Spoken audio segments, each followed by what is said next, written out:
Ya, assalamualaikum warahmatullahi wabarakatuh. Allahumma sholli ala Muhammad wa ala ali Muhammad. Hari kedua bulan Ramadan 1446 Hijriah, Ahad 2 Maret 2025. Ada yang hari ini baru mulai berpuasa Ramadan tapi tidak mengapa. Ya, makanya kita harus bertoleransi ya kepada mereka yang baru mulai puasa Ramadan pada hari ini. Ini kebetulan lewat rumah pawang ular terkenal di Bintaro Permai, Bintaro Melati Raya Blok JJ 9. Nah, itu rumahnya pawang ular terkenal di sini.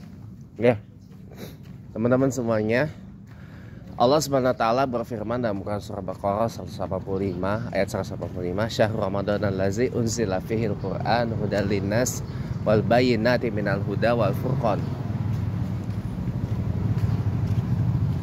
Ya, bait awalnya aja udah jelas mengatakan bulan Ramadan, bulan diturunkannya Al-Qur'an. Syahrul Ramadan allazi unzila fihil Qur'an. Bulan Ramadan ialah bulan diturunkannya Al-Quran. Hudal linnasi wal bayyinat, sebagai petunjuk bagi seluruh umat manusia dan sebagai bukti minal huda wal furqan, dan pembeda dari kitab-kitab yang lain.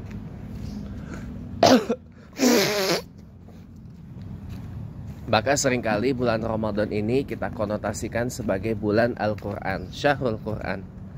Ramadan Syahrul Quran, bulan Ramadan bulannya Al-Quran.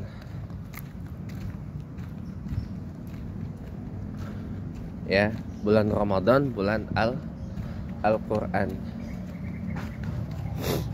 Bulan Ramadan bulan Al-Quran. Maka alangkah baiknya jika kita bulan Ramadan ini kita berdekatan dengan Al-Quran, takarrubul Quran, tarhib dengan Al-Quran. Ya, bulan Ramadan ini makanya kita manfaatkan untuk sebisa mungkin bermesraan dengan yang namanya Al-Quran. Ya, maka kalau saya boleh bilang ya, waktu terbaik sebenarnya untuk mengambil hafalan Al-Quran itu justru pada bulan Ramadan ketimbang bulan-bulan lain. Kenapa? Di bulan Ramadan ini kan waktu kita untuk berfokus kepada Allah ini kan jauh lebih banyak ketimbang waktu kita berfokus pada kehidupan dunia. Jadi lebih alangkah bagusnya kalau kita mengambil hafalan Quran itu di bulan Ramadan sambil kita murajaah. Nah, insya Allah kalau kita konsisten dan Allah pun memberi ridho dan izin kepada kita untuk menghafal semua isi daripada Al-Quranul Karim, karena memang itu semua bergantung dari izin dari Allah ya, bergantung kuasa dari Allah, bergantung rahmat dan ridho dari Allah. 1 bulan itu kelar ambil hafalan Quran, tinggal kita murajaah. Terus hafalan Quran kita, dan insya Allah 1 bulan kelar selesai ngambil hafalan. Tapi ingat ya, ketika kita sudah menghafal Al-Quran 30 juz, 114 surah, 6.000-an ayat itu ya, kalau kita pegangan kepada pendapatnya Syekh Nawawi Al-Bantani aja biar sama-sama satu persepsi, yaitu 6.666 ayat. Itu pun kandungannya menurut pendapatnya Syekh Nawawi Al-Bantani rahimahullah. Ya, jadi alangkah bagusnya ngambil di bulan Ramadan sebenarnya. Nah, nanti minta disimak, ambil hafalan disimak, murajaah itu ya, di murajaah bla bla bla bla, lalu dipakai pada saat sholat, diulang-ulang. Hari kedua ambil juz 2. Insya Allah kalau konsisten, kalau Allah menghendaki, Allah meridai, Allah mengizinkan, sebulan kelar kita ngambil hafalan Quran. Dalam waktu sebulan udah hafal Quran kita. Tapi ingat, kalau meskipun sudah hafal, boyo diulang-ulang terus, murojaah terus, seumur hidup sampai mati. Kenapa? Rasulullah SAW pernah menganalogikan mengambil hafalan Quran itu, menjaga hafalan Quran itu sama dengan menjaga hewan liar. Begitu lepas, susah untuk diambilnya kembali.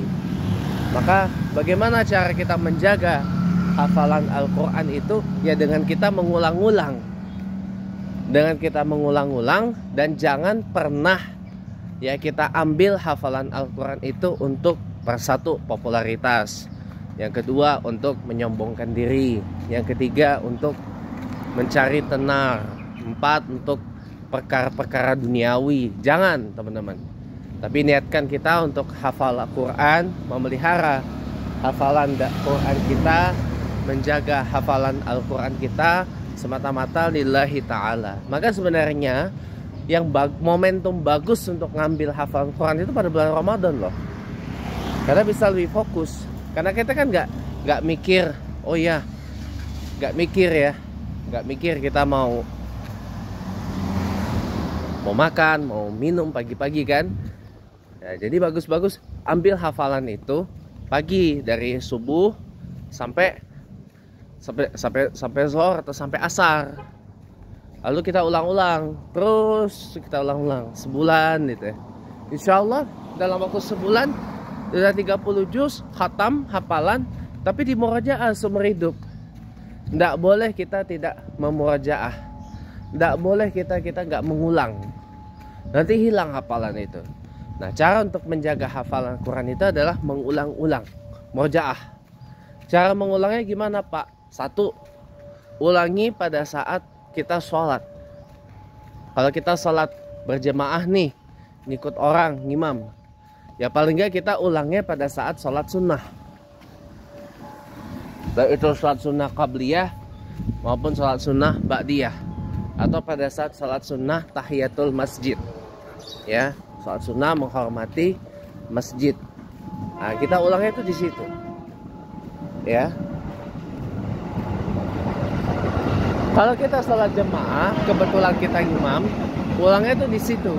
Pada saat kita ngimam, sholat berjamaah itu. Tapi ingat kondisi, Bung. Ya, ingat kondisi, ingat situasi. Jemaah kita ini, apalagi masjid-masjid di Indonesia ini, jemaahnya beragam.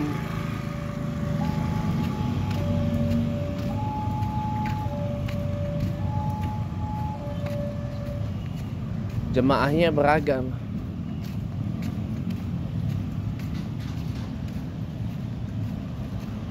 Itu. Jemaahnya beragam. Ada yang sehat banget, ada yang memang kondisinya sudah renta gitu lah. Jadi boleh disesuaikan. Nanti sudah selesai tugas imam, baru ulangi lagi pada waktu kita sholat sunnah. Gitu teman-teman. Jadi itu cara untuk menjaga hafalannya. Satu, kalau ketika ditugasin imam, ulangin itu. Satu. Yang kedua, kita ulang lagi di waktu senggang. Ya. Daripada gabut-gabut ya kan, ulang lagi pada saat waktu senggang. Itu loh. Di waktu senggang, kalau kita lagi gabut-gabut, udah kita mendingan apa? Ulangi aja hafalan Quran kita. Ya kan, daripada gabut-gabut gak karuan, mendingan udah kita ulang hafalan Quran kita, insya Allah kelar. Itu. Ulang-ulang hafalan Quran, insya Allah bagus nantinya. Nanti dapat, jadi otak itu terasah. Otak itu terasah dan insya Allah apa? Nggak sengklek otak kita, nggak sengklek dan apa? Mencegah kita dari sakit pikun, ya.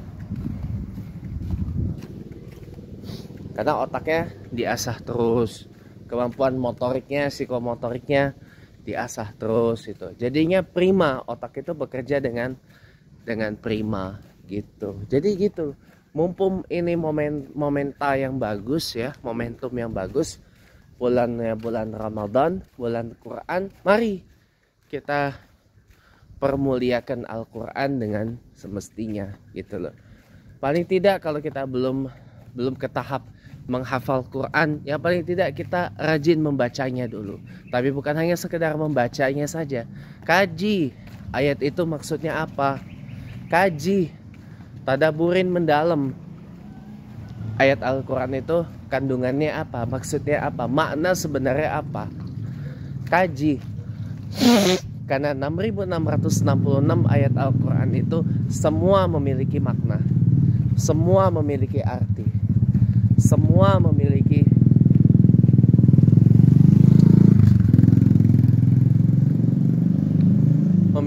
hal untuk kita pelajari dari ayat Al-Quran itu. Tapi ingat ya, ayat Al-Quran bukan untuk dipergunakan untuk hal-hal yang tidak berguna, bahkan untuk hal yang bersifat-sifat untuk kepentingan jangka pendek duniawi, itu jangan pernah you gunakan ayat Al-Quran, tidak boleh ya.